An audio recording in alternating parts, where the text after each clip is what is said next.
They came from the Atlantic waterfront, entered into trade treaties and protection treaties with some of those trading partners in little bits and patches. Those treaties, dating back to the 1840s, 50s, 60s, and all of that, was what the British had in their hands at the time. They were pushing northwards because on all the other sides,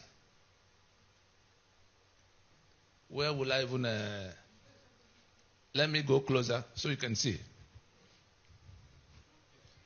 No, it's clear enough. They have a, you can use the flyer you have in your hand, the one that is broken. Don't mind the fact that it's broken. The flyer has that map. This is Atlantic. You see Lagos there. You see Port Harcourt here. This is the Atlantic waterfront. This British came. You can see that apart from River Niger, the map is divided into two sides. The British entered from this side, and all the parts in that lower part were already in their hands at the time. On the other side, I'm sure you all remember the jihad, which we still have. You remember that they were foreigners too who invaded, landed in Sokoto, 1804, and conquered the portion in green. The portion in green in your map. They overran them. 1804.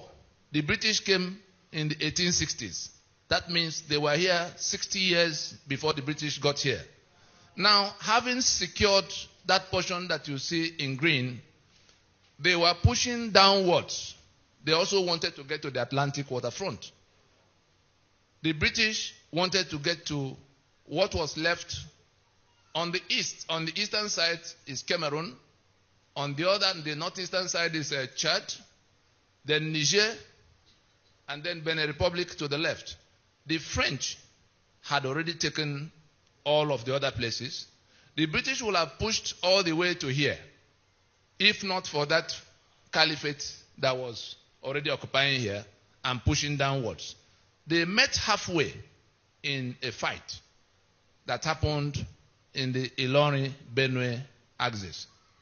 Caliphate coming to the ocean, the British trying to secure the balance of the land. After a short while, it occurred to them, we're on the same mission, oh boy.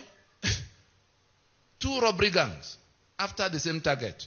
Say, why do we fight ourselves? Why don't you bring what you have? I bring what I have. We consolidate it so that we can share the benefits of having it permanently. And that was what became the amalgamation of 1914.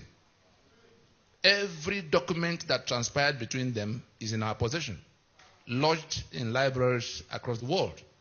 Whatever they choose to do is already too late to be able to reverse the actions that have been initiated to salvage ourselves from what they've landed us into. Now, having reached that agreement, I'm sure some of us recall when the Caliphate was talking about dipping their Quran into the Atlantic Ocean. That is, they were telling the British at the time this matter of Nigeria, because it was for them a matter of conquest. That is, they had to conquer. But the British came with something else. They said, well, whenever you guys are done with whatever you came to do, we'll push on until we dip our Quran into the Atlantic Ocean. Anybody here ever heard about that? Wonderful. Now,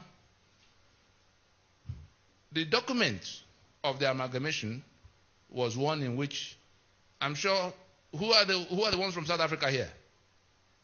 Good. The apartheid, what the Boers did in South Africa was exactly what the Fulani did with their British friends over our heads here to make this place their own over the heads of the owners of all the lands. A master-servant relationship. And the instrument of 1914, 13 technical people, go back to what you first brought, the one in red, the one of 1913, so they can all read with us how.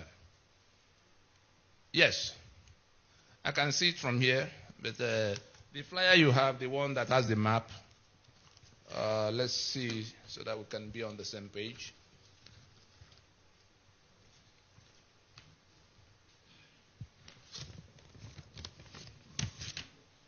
Yes.